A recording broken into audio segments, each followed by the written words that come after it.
नमो सिद्धाणं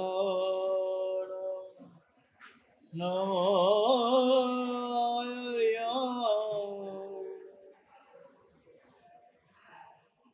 नमो अध्यायाय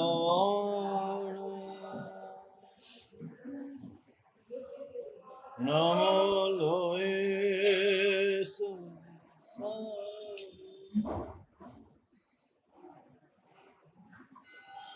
एसो पंच नमो सर्वाप मंगलानंच सर्वेश परमं हाय मंगल जय जग जीव जोड़ी जग गुरु जगानंद जगना हो जगबंधु जय जगप्रिय महोदय जय सुयाणं पवतीर्थराणमवचिनं जय गुरुलोगाणं जय महावीर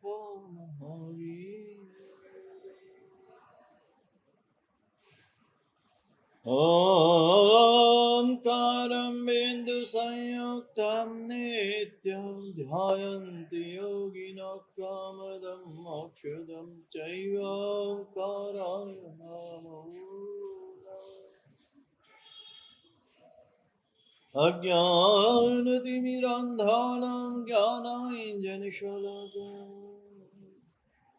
नेत्रमन्मीलितं येन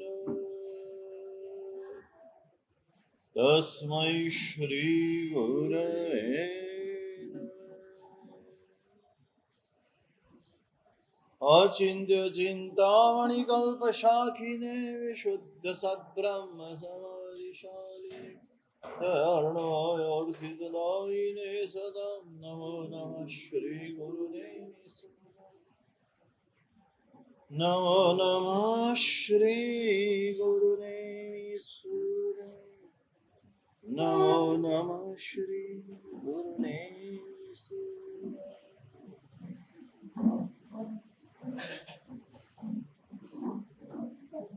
समूह प्रार्थना करो हाथ जोड़ी आंखों बंद हमें सवे जीवात्मंतु मिति में सब भूतेषु निरम्मज्जनके शिवमस्तु सर्वजनता परैतनिरतावन्तु भूतगणा दोषाप्रयत्नाश सर्वत्र सुखी भवन्तु जगतना सौ जीवोનું કલ્યાણ થાઓ સર્વત્ર સર્વ જીવો સુખી થાઓ એ ભાવના સાથે 12 નૌકા વામો દક્ષિણાપી અનાડિવા દેશના હયોતિદસ્તમેવાદો પાદમ દદ્યાતુ હસ્તમ मुक्त्वा शयनवस्त्राणि परिधायाकराणि च स्थित्वा सुस्थानके धीमान् ध्यायेत् पञ्चनमस्ते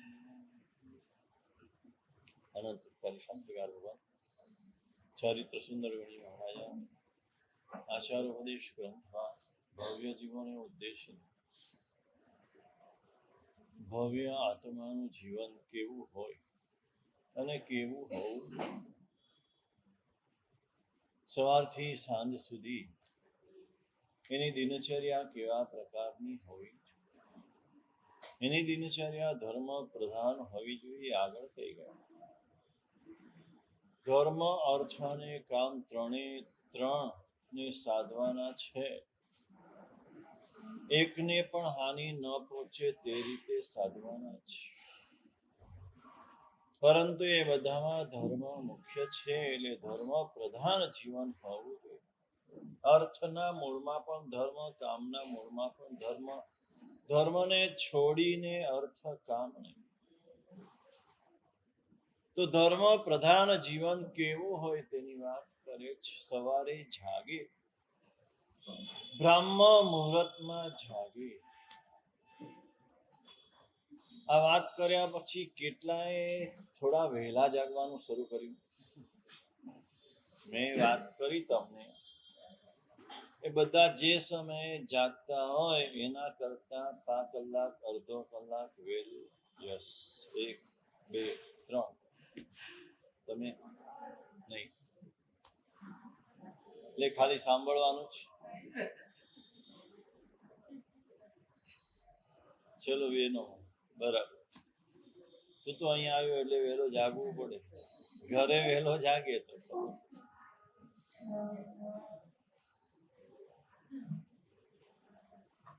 સાંભળ્યા પછી એનો અમલ કરો તો તમને લાભ થાય.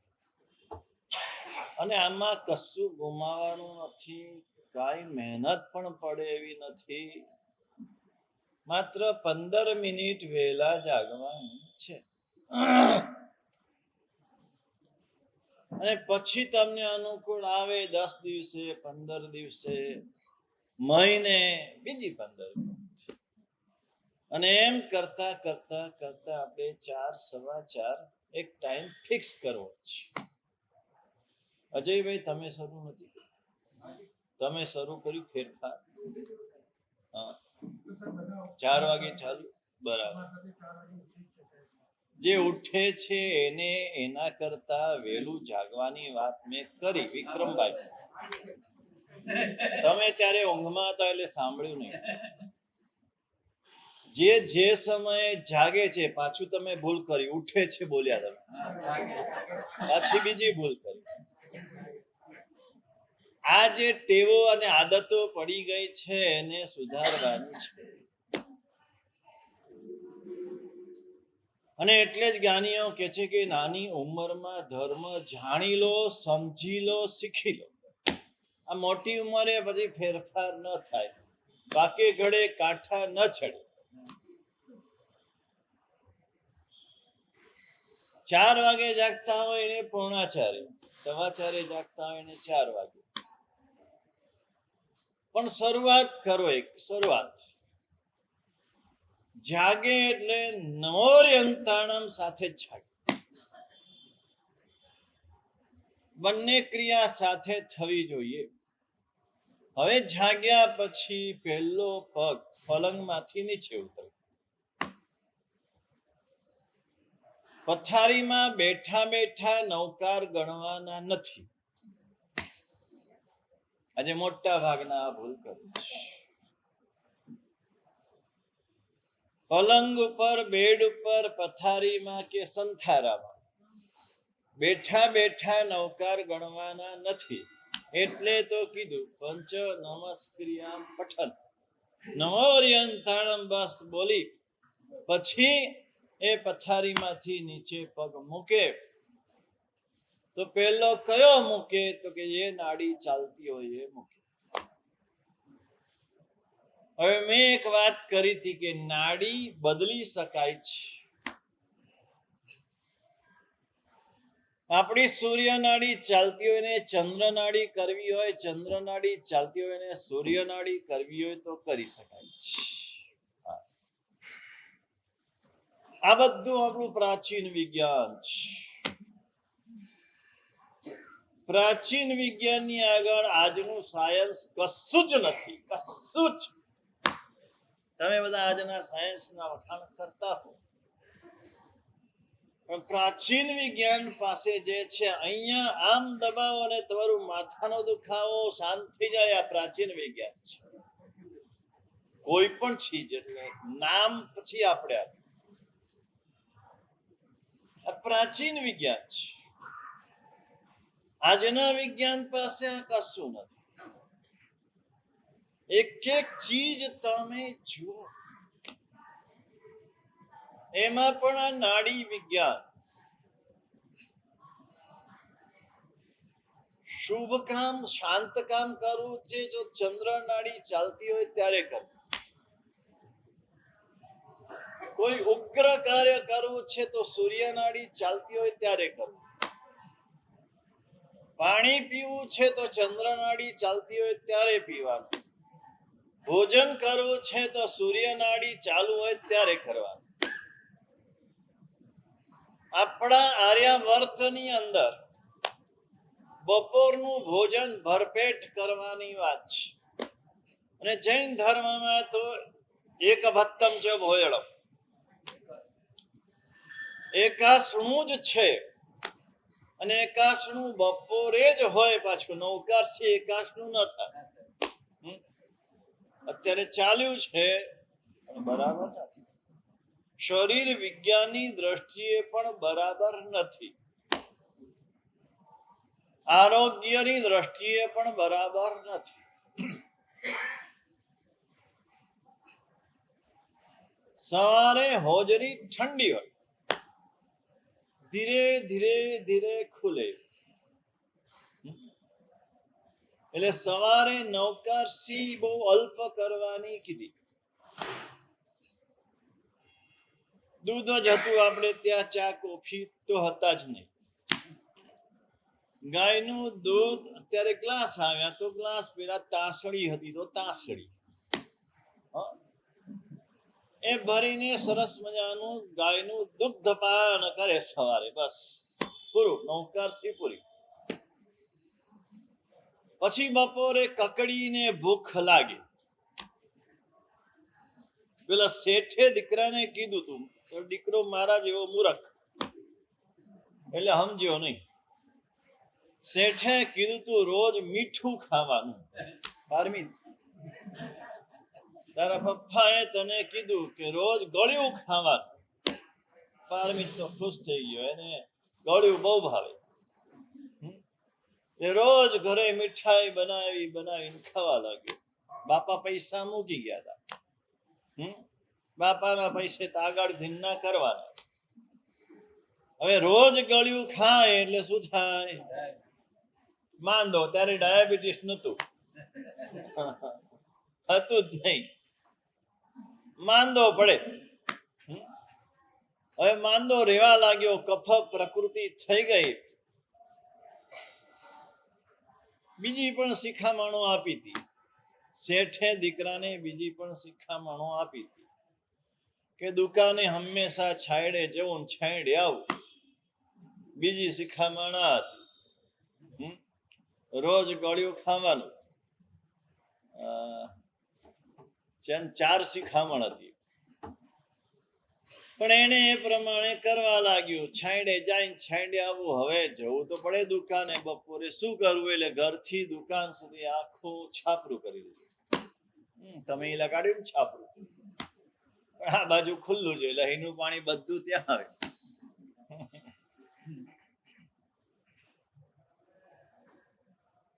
ખર્ચા તો થાય. એટલે ધીરે ધીરે ધીરે ખાલી થઈ ગયું બાપાની બધી સંપત્તિ. છેલ્લે કીધું તું તારે કઈ કામ પડે તો આ મારો મિત્ર છે, મિત્રને મળજે. એકાદ આવો મિત્ર રાખતા હતા,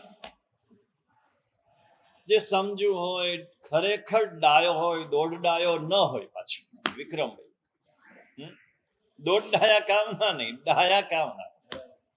ગાંડા હોય તો ચાલે, પણ દોઢ ડાયા ના ચાલે. ડાયો મિત્ર હતો ને એની પાસે ગયો ને એને બધી વાત કરી. જો મારા બાપાએ જેમ કીધું એમ મેં કર્યું, તોય આવી સ્થિતિ થઈ ગઈ. હવે બોલો શું કરવું? એટલે પેલા મિત્રએ કીધું, જો બેટા, બાપાએ જે કીધું એનો અર્થ જુદો હતો, તે અર્થ જુદો કર્યો. બાપાએ કીધું છાંયડે જવું, છાંયડે આવવું, એનો અર્થ એવો કે સવારે વહેલા સૂર્યનો તાપ નીકળે એની પેલા દુકાને જવાનું, સાંજે સૂર્ય ઢળે પછી દુકાનથી આવો. બરાબર ને ભરતભાઈ?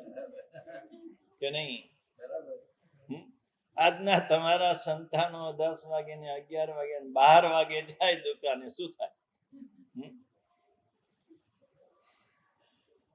એટલે કે આમ છે તો કે હા આમ છે.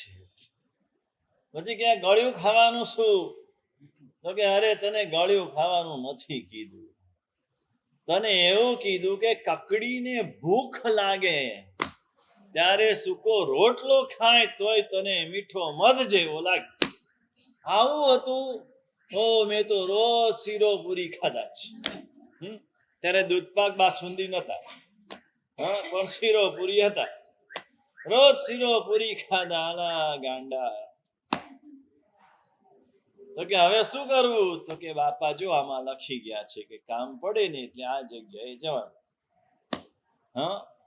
ત્યાં ગયા, અહીંયા આટલું ખોદવાનું. આ ખોદ્યું એટલે ચરુ નીકળ્યો. તમે નહીં કરતા તમારા દીકરા માટે? હા. એટલે જેટલા ચરુ મૂકી જશો ને બધા ઉડી જશે, મોજ મજામાં ઉડી જશે.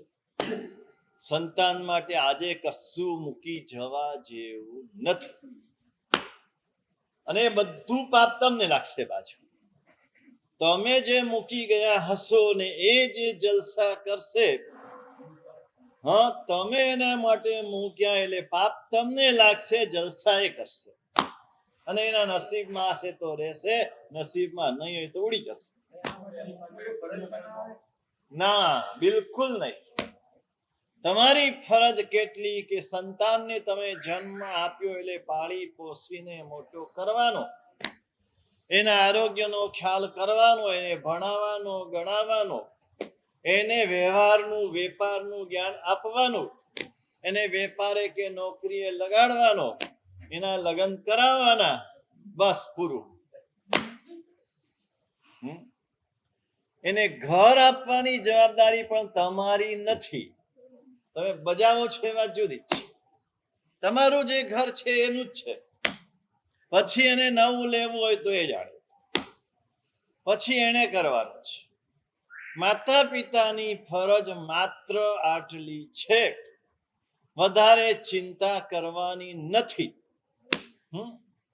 તમે એને કમાતા શીખવાડી દીધું, પછી રૂપિયા આપવાની જરૂર છે? એક જણ રોટલી આપે ને એક જણ ઘઉં આપે, બેમાં કોણ સારો? કોણ સારો? ઘઉંમાંથી જે બનાવવું હોય તે બનાવી શકે. પેલા તો જેટલી રોટલી આપી એટલી રોટલી ખાઈ લે એટલે પૂરું થઈ. તમે ઘઉં આપ્યા છે અને વેપાર પણ શીખવાડ્યો, વ્યવહાર પણ શીખવાડ્યો, અને ધર્મ પણ શીખવાડ્યો પુણ્ય બાંધવા માટે. આ માતા પિતાની ફરજ છે. એનાથી આગળ પછી એ તમે રાગથી કરો છો, મોહથી કરો છો. આ મોહ નહીં જોઈએ. ફરજ બજાવવાની છે. જ્ઞાનીઓ ના નથી પાડતા, જવાબદારી નિભાવવાની છે, પણ ક્યાં સુધી? પછી આત્માની ફરજ ખરી કે નહીં? પરિવાર પ્રત્યે જો આપણી ફરજ છે, તો આપણા આત્મા પ્રત્યેની પણ આપણી ફરજ છે. આત્મા માટે આપણે કંઈક કરવાનું છે. આ જવાબદારી જવાબદારી જવાબદારી કરીને પોતાની જવાબદારી આપણે ભૂલી ગયા છે. જે કંઈ મળ્યું છે આત્માએ પુણ્ય કર્યું તો ગયા તો મળ્યું છે, તો હવે બીજું પુણ્ય કરવાની આત્માની જવાબદારી છે. બાપા મૂકી ગયા ત્યાં કાઢ્યું ને પાછું પૂર્વવત જીવન જીવવા. એટલે ભોજન બપોરે કરવાનું છે. મધ્યાહ્ન ભોજન સરકારી યોજનાનું નામ છે મધ્યાહ્ન ભોજન યોજના. શા માટે? મધ્યાહ્ન સાંજનું પણ વાળું છે. સાંજે પણ એકદમ હલકો ખોરાક. આજે ડિનર વધી ગયું.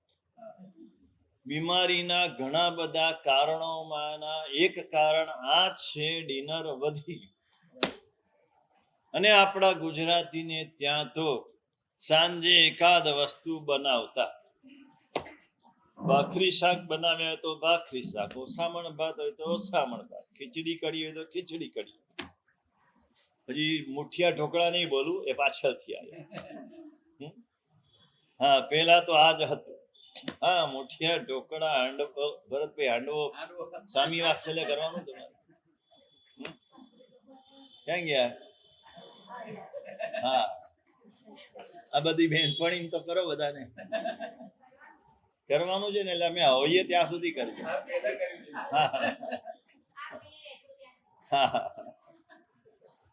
હાંડવા સાથે શું હોય ખાવાનું? જેની સાથે એમને બોલવા દો.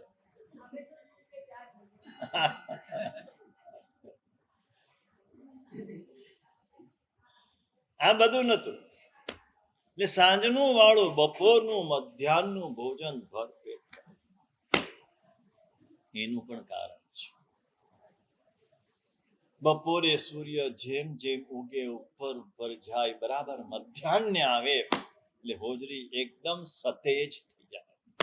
તમે જોજો, આંબીલ એકાદનું કરો ત્યારે તમને બપોરે કેવી કકડીને ભૂખ લાગે છે, અને ભૂખ લાગ્યા પછી ભોજન કરો ત્યારે કેટલું તમને આંબીલનું ભોજન પણ મીઠું લાગે છે. એનું કારણ એ છે કે કકડીને ભૂખ લાગે. સૂર્ય ઉગ્યા પછી સૂર્યની જેમ અગ્નિ તેજ થાય, અગ્નિ પ્રદીપ્ત થાય, એટલે એ ભોજન ત્યારે સૂર્ય નાડી ચાલુ હોય. ભોજન કરતી વખતે બપોરના સમયે સૂર્ય નાડી ચાલુ હોય, અને સૂર્ય નાડી ચાલુ હોય ત્યારે ભોજન કરે તો પાચન તરત થઈ જાય, અપચો ન થાય. આ એનું ગણિત છે. હવે ક્યારેક આપણું તો ફિક્સ નથી હોતું કે 12 વાગે એટલે 12 વાગે જ જમવાનું. કેટલાક લોકોનું હોય છે નિશ્ચિત કે 11 વાગે એની થાળી પડી જાય એટલે પડી જ જાય. 12 વાગે થાળી પડે એટલે પડે જ. મારા કાઠિયાવાડમાં તો બધા 1, 1:30, 2 વાગે બપોરનું ભોજન કઈ નક્કી જ નહીં, કારણ કે બપોરે આરામ હોય, એ લોકોને દુકાનો બંધ હોય, ઘરે જમવા માટે આવે મજાથી. આખા કાઠિયાવાડ, ભાવનગર, રાજકોટ, જામનગર, સુરેન્દ્રનગર, જ્યાં પણ જાઓ તો બપોરે 2 કલાક આરામ કરવાનો જમી કરીને. કોઈ ગમે એવો ઘરાક આવે ને ના પાડી દે, બજાર બંધ. અને આવે ફોન આવે ને તોય ના પાડી દે કે અત્યારની 4 વાગે આવજે. હા, કે 4 વાગે આવજો. નિરાતનું જીવન જીવવું હોય તો અમદાવાદ છોડીને કાઠિયાવાડમાં ચાલ્યા જાય. હવે જમવાનો ટાઈમ અલગ અલગ હોય તો ત્યારે કદાચ સૂર્ય નાડી ન ચાલતી હોય ને ચંદ્ર નાડી પણ ચાલતી હોય. હવે ચંદ્ર નાડી ડાબું નસકોરું ચાલતું હોય ત્યારે જો જમવા બેસે તો પાચન બરાબર થાય નહીં. જેમ કાલે આ અતિથિ સંવિભાગ હતો તો 11 વાગે બેસી ગયા. હા, ભૂખ લાગી હોય ને ઉપવાસની. હવે 11 વાગે બેઠા ત્યારે કદાચ સૂર્ય નાડી ન ચાલતી હોય, ચંદ્ર નાડી ચાલતી હોય. તો ચંદ્ર નાડીની સૂર્ય નાડી કરવી હોય તો શું કરવું? તો પ્રાચીન આપણું વિજ્ઞાન છે એને આ બધી રીત બતાવી છે. જમવા બેસે તો ખુરશી ટેબલ તો હતા નહીં. આ ખુરશી ટેબલ ઉપર જમવા બેસે એનું પણ આરોગ્ય બગડે. જેમ એક કારણ મેં સાંજનું પાકું જમણ કીધું, એમ ખુરશી ટેબલ ઉપર જમવું એ પણ આરોગ્ય માટે હાનિકારક છે. જમવાનું પલાઠી વાળીને જમવું, આ હોવું જોઈએ. થઈ શકે તો પાટલા ઉપર બેસવાનું અને સામે બાજોઠ અને બાજોઠ ઉપર ભાણું રાખવા. પોતાના કરતા ઊંચું ભાણું જોઈએ. મેં પહેલા પણ એકવાર કીધું હતું, સાધુ સાધ્વી વોરવા આવે ત્યારે બાજોઠ થાળી મૂકી એમાં પાત્રું મુકાવાનું ને એ રીતે વોરાવા. નીચે એમનું પાત્ર પવિત્ર છે, એને નીચે ન મુકાય. અમારે પણ નીચે મૂકવાની ના પાડી છે. આસન પાથરીને એના ઉપર જ પાત્ર મૂકવાનું. ત્યારે પણ આ બધું આર્યાવર્તની ઊંચી વાતો છે.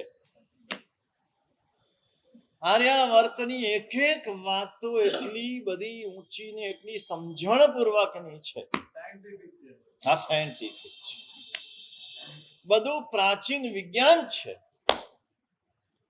શું કરવું? ચંદ્ર નાડી ચાલે છે, જોઈ લીધું. હવે જમવાની ઉતાવળ છે, અત્યારે જમવું પડે એમ છે, અને અત્યારે ચંદ્ર નાડી ચાલે છે, તો કરવું શું? આરોગ્ય તો ગુમાવવું નથી. એટલે પછી પેલું ઢીચણિયું આવ્યું. શું આવ્યું? ઢીચણિયું. આણામાં લાવ્યા છે કોઈક જૂના માણસો છે.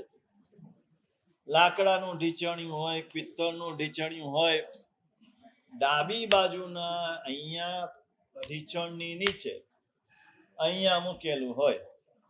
આમ દબાણમાં આવે, એનું દબાણ આવે, અહીંયા નસ દબાય એટલે ચંદ્ર નાડી બંધ થાય ને સૂર્ય નાડી ચાલુ થઈ જાય. માળિયામ મૂકી દીધા હોય તો કાઢજો ઢીચણી. અને તમે ન રાખતા હો તો હવે રાખજો. ટેબલ ખુરશી છોડી અને નીચે પલાઠી વાળીને બેસીને જમજો. તમને પોતાને 1 મહિનામાં તમારા આરોગ્યમાં તફાવત દેખાશે. આપણે આ બધું છોડ્યું, એના કારણે રોગો આવ્યા, ને રોગો આવ્યા એટલે ડોક્ટરોને, હોસ્પિટલોને દવાઓ આવી. આ તરત ચંદ્ર નાડી બદલાઈ ગઈ, સૂર્ય નાડી ચાલુ. સૂતા વખતે પણ જો તમારે નાડી પરિવર્તન કરવું છે તો ડાબે પડખે સૂઈ જાઓ તો સૂર્ય નાડી ચાલુ થાય. જૂના માણસને ખબર હશે કે બપોરે જમ્યા પછી વિક્રમભાઈ વામકુક્ષી કરવાની હોય, વકીલ આવે ને. વામકુક્ષી એટલે શું? ડાબા પડખે થોડી વાર 10 મિનિટ 15 મિનિટ તમે સૂઈ જાઓ. એનું કારણ જ છે ડાબું પડખું દબાય એટલે સૂર્ય નાડી ચાલુ રહે, ને સૂર્ય નાડી ચાલુ રહે એટલે કરેલું ભોજન બધું પાચન થઈ. જમણે પડખે સૂઈ જાઓ એટલે સૂર્ય નાડી બંધ થાય, ચંદ્ર નાડી ચાલુ થઈ. તમારે જાપ કરવો છે, તમારે ધ્યાન કરવું છે તો ચંદ્ર નાડી ચાલુ હોય ત્યારે કરો, તો મન શાંત રહે. સૂર્ય નાડી ચાલુ એટલે મન ચંચળ છે, અને ચંદ્ર નાડી ચાલે છે ત્યારે મન શાંત છે. અને શાંત મનથી તમે જાપ કરો, શાંત મનથી તમે ભક્તિ કરો તો એ ભક્તિમાં અને જાપમાં આનંદ આવે. તો શું કરવું? 2 નાડી છે ને, સૂર્ય નાડી ચાલે છે, તમે એને બંધ કરી દો. ઊંડા શ્વાસ લો. ચંદ્ર નાડીથી શ્વાસ છોડો. ધીરે ધીરે 2-5 વાર કરશો એટલે સૂર્ય નાડી બંધ થઈ જશે, ચંદ્ર નાડી ચાલુ થઈ જશે. આ બધું શાસ્ત્ર, એટલું બધું ઊંડું આ શાસ્ત્ર છે. મન જ્યારે ચંચળ હોય, મન જ્યારે વિવ્વળ હોય, મન આકુળ વ્યાકુળ હોય, આદિ વ્યાધિ ઉપાધિથી ગ્રસ્ત હોય, ત્યારે સૂર્ય નાડી બંધ કરીને ચંદ્ર નાડી ચાલુ કરો એટલે મન ધીરે ધીરે ધીરે શાંત થતું. ચંદ્રપ્રભ સ્વામી ભગવાનનો જાપ કરવાનો. મન જેનું અસ્થિર હોય, મન જેનું બહુ ગરમ રહેતું હોય, ક્રોધ સ્વભાવ, એને ચંદ્રપ્રભ સ્વામી ભગવાનનો જાપ કરે, ચંદ્રની વીંટી પહેરે ચાંદીની અંદર, તો મન શાંત થઈ જાય. આ બધા એકદમ સરળ ઉપાય છે, સહેલા ઉપાય છે. બીજો એક ઉપાય કહું, ક્રોધ શાંત કરવાનો. તમને ક્રોધ આવે ને ત્યારે તમે જ્યાં ઊભા છો કે જ્યાં બેઠા છો ને એ જગ્યા છોડી દો, બીજી જગ્યાએ ચાલ્યા. જોજો આપોઆપ પ્રયોગ કરવા જેવો છે. હા, કામ તમને સતાવે છે, એકદમ કામ ઉપડ્યો તમારા મનમાં, તે વખતે પણ તમારી જગ્યા છોડીને તમે બીજી જગ્યાએ જતા. શાસ્ત્ર કહે છે દ્રવ્ય ક્ષેત્ર કાળ ભાવની અસર થાય છે. તો ક્ષેત્ર પરાવર્તન કર્યું એટલે પણ ક્રોધ શાંત થઈ ગયો, ક્ષેત્ર પરાવર્તન કર્યું એટલે પણ કામ શાંત થઈ ગયું. ખાઉં ખાઉં ખાઉં થાય છે, રસોડું છોડી દો, બેડરૂમમાં જતા રહો, ખાઉં ખાઉં બંધ થઈ જશે. આ બધા સાદા દેખાતા પ્રયોગો પણ એટલા બધા અસરકારક છે. આ સંસાર અને સંસારની આ બધી ઉપાધિઓ અને આ મનના જાત જાતના આવેગો, ક્લેશો, કષાયો, પહેલી વાત એ છે કે એને શાંત કરવા જ જોઈએ. એને વશ નહીં થવા. ક્રોધ આવ્યો એટલે ક્રોધ કરી દેવાનો, કામ આવ્યો એટલે કામને વશ કરી દો, ભૂખ લાગી એટલે બસ તૂટી પડો નહીં. કેમ? એનાથી બચવું. આ બધા શરીરના ને મનના આવેગો છે ને એ જ આપણને દુઃખી કરી રહ્યા છે. જો સુખી થવું હોય તો આવા એકદમ સહેલા ને સરળ ઉપાયો અપનાવો. તમે આ બધા આવેગોથી, આ કષાયોથી, આ વિષયોથી ઘણા બધા બચી શકશો. એટલે ચંદ્ર નાડી ને સૂર્ય નાડી, આટલી વાત કર્યા પછી હવે કે છે કે જમીન ઉપર પગ મૂક્યા પછી ઉભા થઈ ગયા. હવે રાત્રિના વસ્ત્રો બદલી કાઢવા. મુક્ત્વા શયન વસ્ત્રાણી પરિધાય અપરાણી છે. અને બીજા રેગ્યુલર જે કઈ વસ્ત્રો એ વસ્ત્રો ધારણ કરી લેવાના, પહેરી લેવાના. રાત્રિના વસ્ત્રો પહેરીને નવકાર મંત્ર વગેરે જે કઈ આપણે ગણતા હોઈએ, સવારે જાગીને દરેક જણ અલગ અલગ ગણતા હોય છે. અલગ અલગ ભગવાન, નવકાર તો બધા જ ગણે જૈનો, પણ સાથે અલગ અલગ ભગવાનનું નામ લે, કોઈ મંત્ર ગણે, કોઈ સ્તોત્ર બોલે. મારા ગુરુ મહારાજે નાનકડી એક પુસ્તિકા છાપી છે, પ્રભાતે વંદુ છું. આ સવારે એનો પાઠ કરવા જેવો છે. પ્રભાતે વંદુ છું, એમાં નાનકડી પુસ્તિકા અને એમાં લખેલા કેટલાક શ્લોકો, કેટલાક સ્તુતિ, ગૌતમ સ્વામીજીની, સરસ્વતીની, ભગવાનની. આ સવારે પાઠ કરો, તમારા આખો દિવસ મંગલમય જાય. કેટલો બધો ઉપકાર કર્યો છે ગુરુ ભગવંતોએ આપણી ઉપર.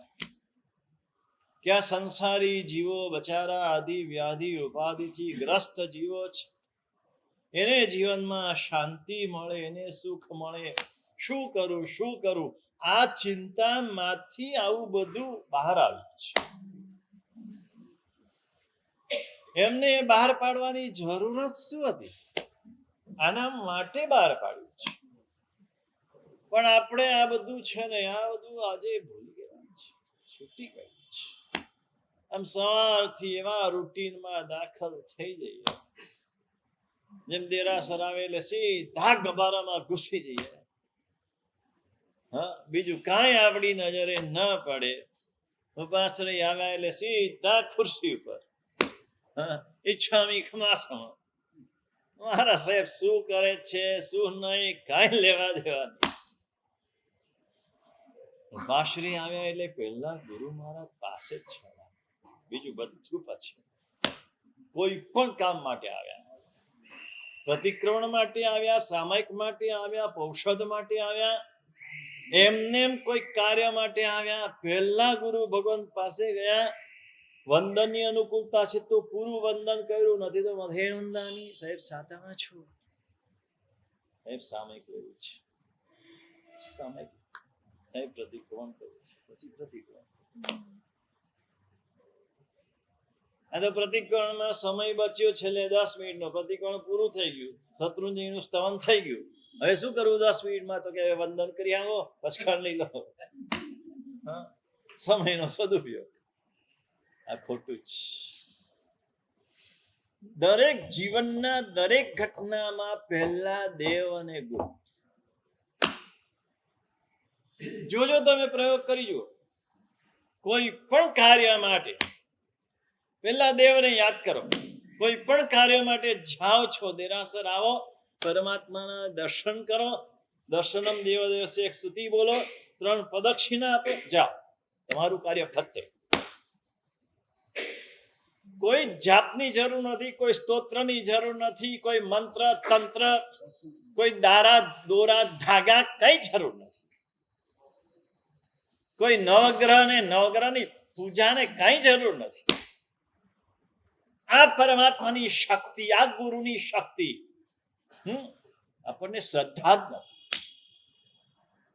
પરમ શક્તિ જે પરાશક્તિ છે. અમે પણ વિહારમાં હોઈએ ને, જો દર્શન કરીને પ્રદક્ષિણા દઈને ગયા તો કોઈ વિહારમાં કોઈ વિઘ્ન નહીં. અને અમે ઉતાવળ કરી કે દેરાસર ખુલ્યું નથી ને હવે મોડું થઈ જશે ને તડકો થઈ જશે ને, ચલો હવે આગળ છે દેરાસર, ત્યાં દર્શન કરી લેશું, તો રસ્તામાં વિઘ્ન આવે જ. આ કેમ આવે છે? મને બહુ દુઃખ છે. અમારા શ્રાવકોના જીવનમાં, જૈનોના જીવનમાં આવા દુઃખો કેમ આવે છે? નું કારણ આ છે, આપણે દેવગુરુને ભૂલ્યા છીએ, આપણે ધર્મને ભૂલ્યા છીએ. આ દેવગુરુ તમારા જીવનમાં જો પહેલા નંબરે હોય, પ્રાયોરિટી છે ખરા, પણ ક્યારેક આગળ, ક્યારેક પાછળ, ક્યારેક છેલ્લે, એમ નહીં, સૌથી પહેલા દેવગુરુ. એટલે તો કીધું, જેવો જાગે એટલે નમોર્યંતાણમ ને બે સાથે થાય. પથારીમાંથી નીચે પગ મૂકે, શયન વસ્ત્ર ઉતારે, બીજા વસ્ત્ર ધારણ કરે, સુસ્થાન કે સ્થિત્વા ધીમાન, બુદ્ધિશાળી વ્યક્તિ પથારીમાં બેસીને નહીં, સારી જગ્યામાં બેસીને પંચ નમસ્ક્રિયામ ધ્યાયેત. પંચ નમસ્કાર, નવકાર મંત્રનું ધ્યાન કરે. જાપ શુદ્ધ જગ્યામાં બેસીને કરે. પથારી અશુદ્ધ છે, સંસારી છો, ગૃહસ્થ છો, ત્યાં બેસીને નહીં કરવાનું. તમારા ભાવ સારા ન રહે, તમારું ધ્યાન ન રહે, તમારી એકાગ્રતા ન રહે, તમારી સ્થિરતા ન રહે, તમારી નિર્મળતા ન રહે. કેટલું બધું ધ્યાન આ શાસ્ત્રકારો આપે છે. નાની નાની વાતની પણ એટલી બધી અસર હોય છે. રાઈ કેટલી નાની છે, દાળમાં રાઈના વઘારની કેટલી બધી અસર. ન કરો તો શું અને કરો તો શું, કેટલો ફેર પડે.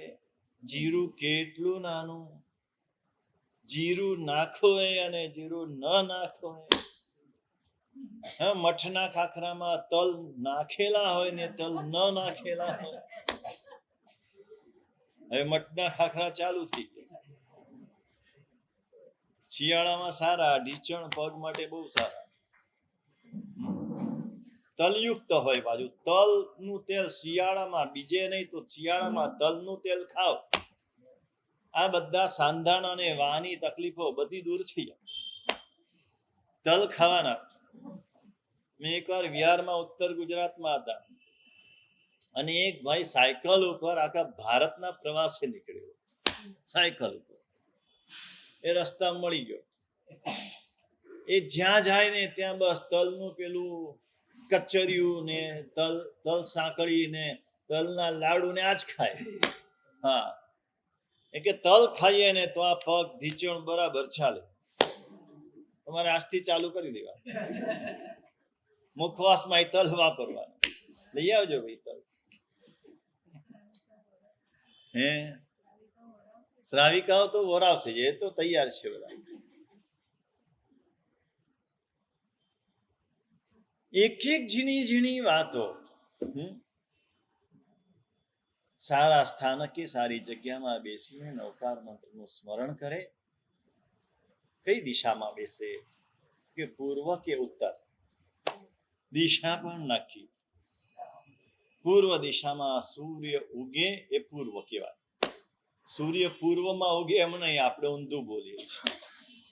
આજ તમને ઊંધું શીખવાડે છે કે સૂર્ય પૂર્વમાં ઉગે. નહીં, સૂર્ય જે દિશામાં ઉગે એ પૂર્વ.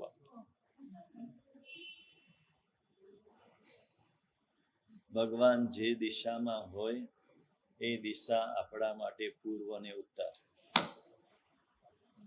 એ દિશા આપણા માટે શુભ. ગુરુ જે દિશામાં હોય એ દિશા આપણા માટે શ્રેષ્ઠતમ. શ્રીણીક મહારાજા ગાંડા નતા, સુલસા શ્રાવિકા કેવા હતા. ભગવાન જે દિશામાં હોય એ દિશામાં રોજ વંદન, રોજ ભક્તિ. પછી દક્ષિણમાં હોય તો દક્ષિણ પણ આપણા માટે પૂર્વ થઈ જાય. ભગવાનની દિશા એ આપણી દિશા. બીજું એક છે, ભગવાન જે દિશામાં હોય એ દિશામાં પગ કરીને સુવાનું નહીં. કદાચ આપણા પગ દક્ષિણ દિશામાં આવે તો ચાલે, પણ ભગવાનની દિશામાં પગ ન થવા જોઈએ. આ દેવગુરુ પ્રત્યેની ભક્તિ ને બહુમાન, અને આ જ આપણા માટે તારનારા છે. અને શ્રેષ્ઠ વાસ્તુ આ જ છે. પેલું બધું લૌકિક વાસ્તુ છે, આ લોકોત્તર વાસ્તુ છે. પરમાત્માની દિશામાં માથું રાખીને સૂઈએ એટલે પ્રભુની કૃપા સીધી આપણા મસ્તકમાં પ્રાપ્ત. કેટલાક ગુરુ ભગવંતો કેટલા બધા સૂક્ષ્મ ધ્યાન રાખતા હોય છે. જે દિશામાં પુસ્તક પડ્યું હોય ને એ પુસ્તકની સામે પણ પગ રાખીને નાસવું. સ્થાપનાજી સામે તો પગ ન રાખે, ગુરુ જ્યાં હોય એની સામે તો પગ ન રાખે, પણ પુસ્તકની સામે પણ આમ આડા સુઈ જાય. હા, અહીંયા પુસ્તક છે, હવે અહીંયા પગ રાખવા પડે એવું હોય તો એમ ન રાખે, આમ સુઈ જાય આડા ત્રાસા, પણ પુસ્તક સામે પગ ન રાખે. જે પવિત્ર છે, જે પૂજ્ય છે,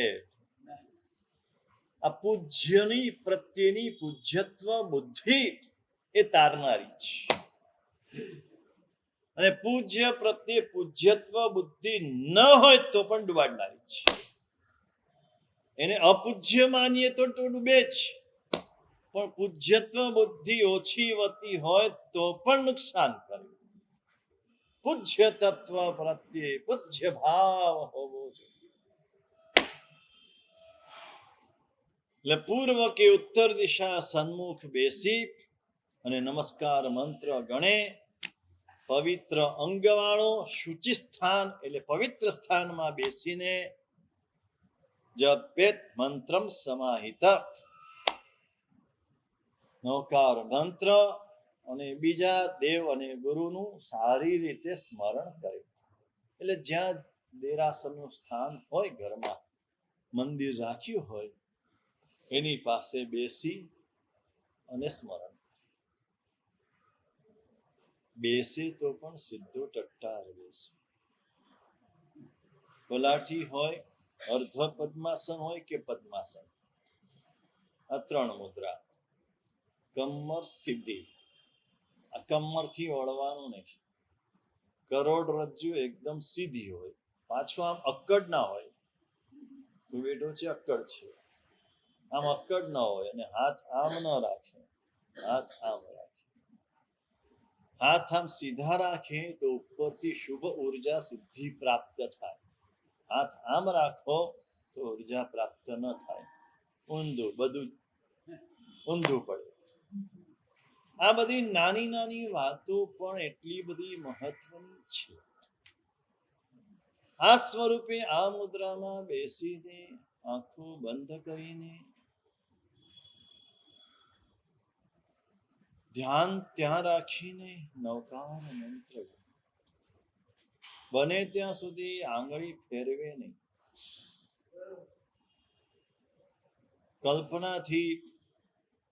કલ્પના કરીને જે 3 નવકાર ગણતો હોય, 7 ગણતો હોય, 8 ગણતો હોય, 9 ગણતો હોય, 12 ગણતો હોય, બને એટલું એકાગ્ર થઈને નવકાર ગણ્યા પછી પોતાના ઈષ્ટ દેવનું અને ઈષ્ટ ગુરુનું સ્મરણ. જે તમને ઈષ્ટ હોય, જે પૂજ્ય હોય, જેને તમે માનતા હોય. પુરુષાદાની પાર્શ્વનાથનું સ્મરણ કરો, શંખેશ્વર પાર્શ્વનાથનું કરો, આદિશ્વર ભગવાનનું કરો, નિમનાથ ભગવાનનું કરો, અમદાવાદમાં ઘણા બધાને ભોયણી ઉપર બહુ શ્રદ્ધા હતી. ભોયણીના મલ્લીનાથ ભગવાન આજે પણ ઘણા લોકો ભોયણી અમુક દિવસે જવાનું એટલે જવાનું, વારંવાર જાય, ત્યાં રહે, ભગવાનની ભક્તિ કરે. હમણાં જ કોઈક શ્રાવક આવ્યા હતા, હું ભૂલી ગયો, મેં ગુરુ મહારાજની વાત કરી કે ગુરુ મહારાજ ત્યાંનો પલાઠીનો વાસક્ષેપ મંગાવતા ભોયણી જાય એની પાસે. એટલે ગુરુ ભગવંત છે ને, આજે હું છે ને તમને શ્રદ્ધા સાથે કહું છું કે જ્યાં આંગળી મૂકીએ ને એમાં કંઈક વિશેષતા હોય. જે કાર્ય એ કરતા હોય, જે કાર્ય કરાવતા હોય એમાં ચોક્કસ કોઈક વિશેષ કારણ હોય તો જ કરતા હોય. એમણે આગળ પાછળનું કોઈકની પાસે એવું જાણ્યું હોય વિશેષતા, ત્યારે જ આ કરતા હોય. આજે શંખેશ્વરનો વાસક્ષેપ બધે જત હોય છે, લોકો લઈ જાય, પડી જાય. એક શંખેશ્વર ભગવાન પ્રત્યેની શ્રદ્ધા છે ને, શ્રદ્ધાથી થાય છે. ના ના, ખોટું નથી. પણ આવું બધું જ્યારે જાણીએ, તો જોડે હતો ત્યારે પણ મને ખબર નથી. આ તમારા જેવા કોઈક શ્રાવક આવ્યા અને એને મને વાત કરી, લગભગ તો આ રમેશભાઈએ જ વાત કરી, આપણા દેવકીનંદન, હા વોરા, લગભગ એને જ વાત કરી. એ જાય ભોયણી ત્યારે એની પાસે આવી રીતે મંગાવતા. એટલે જે કોઈ ઈષ્ટદેવ તમારા હોય, તમારા કુળદેવી હોય, તમે કોઈ દેવને માણી, ભદ્ર, પદ્માવતી, ચક્રેશ્વરી, કોઈને પણ માનતા હોય, એનું સ્મરણ તે વખતે કરવા. પહેલું એનું સ્મરણ કરીને પછી જ બધું શરૂ કરવા. એક સમય હતો જ્યારે ઘોડીજી પાર્શ્વનાથનો બહુ પ્રભાવ હતો. મોટા મોટા શહેરમાં ઘોડી પાર્શ્વનાથ ભગવાનનું એક જ જિનાલય હોય અને મોટું જિનાલય હોય. ઘોડી પાર્શ્વનાથ નાના હોય. તમે જોજો, ઘોડી પાર્શ્વનાથ ક્યાંય મોટા નહીં મળે, બધે નાના હોય. એનો પ્રભાવ પુષ્કળ હોય. અમદાવાદમાં પણ આજે અત્યારે પ્રેરણા તીર્થ થયું છે. નરોડા ઘોડી પાર્શ્વનાથ છે, પ્રેરણા તીર્થ થયું છે જમાલપુર, એ ઘોડી પાર્શ્વનાથ. જમાલપુર થી આવે. હા, એ ચિંતામણી નું છે, સાઈડમાં છે. આ તો મુખ્ય, હા છે, ચિંતામણી ના જ છે સાધ્વીજી ભગવાન. મુંબઈમાં ગોડીજી પાર્શ્વનાથ, સુરતમાં પણ ગોડીજી પાર્શ્વનાથ નું દેરાસર છે, વડોદરામાં પણ ડેરાપોળમાં ગોડીજી પાર્શ્વનાથ નું દેરાસર છે, ભાવનગરમાં પણ ગોડી પાર્શ્વનાથ નું, ભાવનગરી તમે ત્યાં ભક્તિ કરેલી, ગોડી પાર્શ્વનાથ નું બધે નાના, પણ પ્રભાવ એટલો બધો હોય. અમે ખંભાત પાસે વટાદરામાં ગોડી પાર્શ્વનાથની પ્રતિષ્ઠા કરી, ત્યાં પણ નાના ગોડી પાર્શ્વનાથ. શેખ હીરસુરી મહારાજની પહેલાના સમયના લગભગ 900 વર્ષ, એટલે હેમચંદ્રાચાર્ય ભગવંતે અંજન શલાકા કરી, કલિકા સર્વજ્ઞ. અને હીરસુરી મહારાજ જ્યારે વિહાર કરીને દિલ્હી જતા હતા, ત્યારે વટાદરા રોકાયેલા, ગોડી પાર્શ્વનાથની ભક્તિ કરેલી, અને એ રાત્રે એમને સંકેત આપ્યો તો દેવે કે તમે દિલ્હી જાઓ, બધું સારું થશે, ફતેહ થશે. એટલે નીકળ્યા હતા તો ગંધારથી, પણ મનમાં અવઢવ બહુ હતી. પણ વટાદરા આવ્યા પછી નિશ્ચય થઈ ગયો કે હવે મારે જવાનું. કોઈ ઇતિહાસ આ બધી વાતો કરે છે. એટલે ગોડી પાર્શ્વનાથનો એક સમયે મહિમા બહુ હતો. એનું જેનું તમે સ્મરણ સવારે કરો, એ તમારી સવાર સુધરી જાય, તમારા આખો દિવસ સુધરી જાય. અને દિવસ સુધર્યો એનો મહિનો સુધર્યો, અને મહિનો સુધર્યો એનું વરસ સુધર્યું, અને વરસ સુધર્યું એનું જીવન સુધર્યું. નાનકડી વાતો પણ કેટલી ઉપકારક છે. સવારના જાગીને કોઈ ચા યાદ નહીં કરવાની, ને બીજું કામ યાદ નહીં કરવાનું, ને મોબાઈલને તો અડવાનું જ નહીં. ફોટો જોવાય, મોબાઈલે નહીં અડવાનું. ઘરમાં મંદિર હોય કે ઘરમાં એક ફોટો રાખ્યો, એના દર્શન કરો, મોબાઈલથી દૂર જ રહો. રાત્રે મૂકી દીધો, સૂતા પહેલા કલાક પહેલા મૂકી દીધો, સવારે આ સ્મરણ કરી બધું પ્રાતઃ કર્મ, ભગવાનની પૂજા, સેવા, દર્શન, સામાયિક પ્રતિક્રમણ જે કરતા હો, નૌકારસી, આ બધું કર્યા પછી મોબાઈલ અડવા. સવાર બગાડવી હોય તો મોબાઈલ અડવા, સવાર સુધારવી હોય તો એને દૂર રાખવા. જેમ પોઝિટિવ વસ્તુ રાખવાની વાત છે એમ નેગેટિવ વસ્તુ દૂર રાખવાની વાત છે. આ નેગેટિવ વસ્તુ પાસે રાખશો તો એનું પણ નુકસાન થશે. રાત્રે બાજુમાં રાખીને એટલે પેલા બાળકોને છે ને સ્કૂલમાં નિબંધ લખવાનું કીધું કે તમારે શું થવું ગમે, શું થવું છે, શું બનવું તમને ગમે. તો પેલા તો બધા અલગ અલગ લખતા નિબંધ કે મારે વડાપ્રધાન થવું, મારે સાધુ થવું, ને મારે આમ થવું. એક છોકરાએ નિબંધ લખ્યો કે મને ભગવાન મોબાઈલ બનાવજો. આશ્ચર્યમાં પડી ગયો ટીચર કે આ મોબાઈલ બનાવવાનું કેમ લખે છે.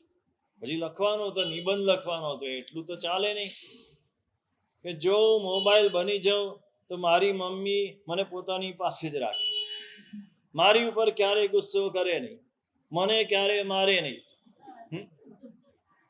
એટલે ભગવાન મને મોબાઈલ બનાવજો. બીજું બધું છોકરા સાથે થાય, મોબાઈલ સાથે થાય કોઈ દિવસ? હે, મોબાઈલ ને કોઈ દિવસ ફેંક્યો કે જાઓ મોબાઈલ કઈ કામનો નથી? કોઈ ખરાબ સમાચાર આવે મોબાઈલ ફેંકી દીધો? નહીં. બીજું બધું ભૂલી જાય, મોબાઈલ યાદ કરે. એટલે નેગેટિવ થી દૂર રહેવાનું અને પોઝિટિવ પોતાની પાસે રાખવાનું. હવે નૌકાર મંત્રની વાત કરી છે.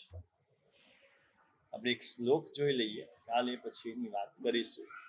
અપવિત્ર પવિત્રો વા સુસ્થિતો દુસ્થિતોપી વા ધ્યાયન પંચ નમસ્કારમ સર્વ પાપૈ પ્રમુચ્યતે.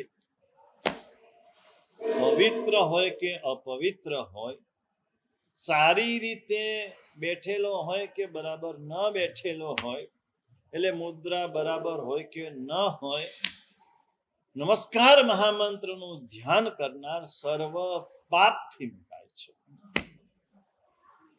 આ નૌકાર મંત્રનો મહિમા શું છે? ગમે ત્યારે ગમે તે ગણી શકે. સૂતક હોય તો એ નૌકાર ગણી શકે, જન્મ સૂતક હોય, મરણ સૂતક હોય. હા, ત્યાં સ્મશાનમાં મોટેથી નૌકાર નથી બોલવા. કેટલાક લોકો એવું કરે છે, ત્યાં નૌકાર બોલે, ત્યાં ન બોલે, મોટેથી નહીં, મનમાં તમે ગણો. મળદા પાસે પણ નૌકાર નહીં બોલવાનો, મર્યા પહેલા બોલવાનો છે. જેટલા સંભળાવા હોય એટલા સંભળાવો. એ પ્રાણ ચાલ્યા ગયા પછી નૌકાર નથી સંભળાવવાનો. લઈને જાઓ સ્મશાન યાત્રામાં ત્યારે પણ નૌકાર નથી બોલવાનો. કેટલીક જગ્યાએ આવું પણ ચાલે છે. કેટલાક રામ રામ બોલે છે, હા જય જીનેન્દ્ર બોલે છે. આ કઈ નથી બોલવાનું. જય જીનેન્દ્ર નહીં, રામ રામ નહીં, નૌકાર નહીં, માત્ર મૌનપણે લઈને ચાલવાનું છે. જે કરવાનું છે બધું પહેલા કરવાનું છે, પછી નહીં. અને ગમે ત્યાં મનમાં નૌકાર, ગમે ત્યાં ગમે તે ગણી શકે. સુવાવડી સ્ત્રી પણ મનમાં નૌકાર ગણી શકે. બાળકને જન્મ આપતી વખતે પણ ગણી શકે, જન્મ આપ્યા પછી પણ ગણી શકે, ને જન્મ આપ્યા પહેલા પણ ગણી શકે. અપવિત્ર સ્થાનમાં હો તોય ગણી શકો, પવિત્ર સ્થાનમાં પણ ગણી શકો. વસ્ત્ર અપવિત્ર હોય તોય ગણી શકો, મોઢામાં ડૂચા ચાલુ હોય તોય ગણી શકો. મનમાં જમતી વખતે પણ ગણી શકો. કોઈ નિષેધ નથી. એ નૌકાર મંત્રનો શું પ્રભાવ છે, શું શક્તિ. એ વાત આપણે આવતીકાલે જોઈશું. જન્મથી આપણને મળ્યો છે, ગર્ભમાં મળ્યો છે, પણ એ નૌકાર મંત્રની જે શક્તિ છે, એનો જે પ્રભાવ છે, આજે પણ તમે કલ્પી ન શકો એવો પ્રમાણ. એક એક થી ચડિયાતા દ્રષ્ટાંતો આજના જ, ગઈકાલની વાત છોડો. સાપ ફૂલની માળ થઈ ગઈ ગઈકાલની વાત છે. સોળીનું સિંહાસન થઈ ગયું ગઈકાલની વાત છે. આજે કેન્સર રોગ મટી જાય આજની વાત છે. દરિદ્ર શ્રીમંત બની જાય આજની વાત છે. બાળક ન થતું હોય એને બાળક થઈ જાય આજની વાત છે. ગાંડો માણસ ડાયો થઈ જાય આજની વાત છે. માત્ર નવકાર, એ પણ સીધો નવકાર, ઊંધો કોઈ ગણતા નહીં. એ તો ઊંધા પટકાશે. કોઈ ગુરુ ભગવંત આપે તો જ ગણવાનું, કોઈ કારણસર આપે તો જ ઊંધો ગણવાનો. અને જો કોઈના કહેવાથી ને દેખા દેખી ઊંધો ગણ્યો કે આને સારું થયું મને સારું થાય, તો ઊંધા માથે પટકાશે. પછી નવકારનો વાત નહીં કાઢ. આ બધી વાતો સમજવા જેવી છે. અનાનુપૂર્વી અલગ વાત છે, અને ઊંધા અક્ષરથી ને ઊંધા શબ્દથી ને આવું બધું જે ગણાય છે, સીધાની જ આટલી અસર છે. ઊંધો ગણવાની જરૂર છે. શું કરવું, કેવી રીતે ગણવું, કેવા ભાવથી ગણવું, કેવી શ્રદ્ધાથી ગણવું. મહત્વની આપણી શ્રદ્ધા છે. એ શ્રદ્ધાપૂર્વક ગણીએ તો નવકાર અવશ્ય ફળે છે. અને બીજું કોઈ વાર પણ નથી લાગતું, આમ ફળે છે. અહીંયા નવકાર ગણ્યો ને અહીંયા ફળ મળે, આ તાકાત છે. આ શું છે નવકારમાં એવું, અને નવકારનો શું પ્રભાવ છે, શું શક્તિ છે. શાસ્ત્ર સર્વમંગલ મંગલ્યમ સર્વકલ્યાણકારણમ પ્રધાનમ સર્વધર્મ જૈનમ જય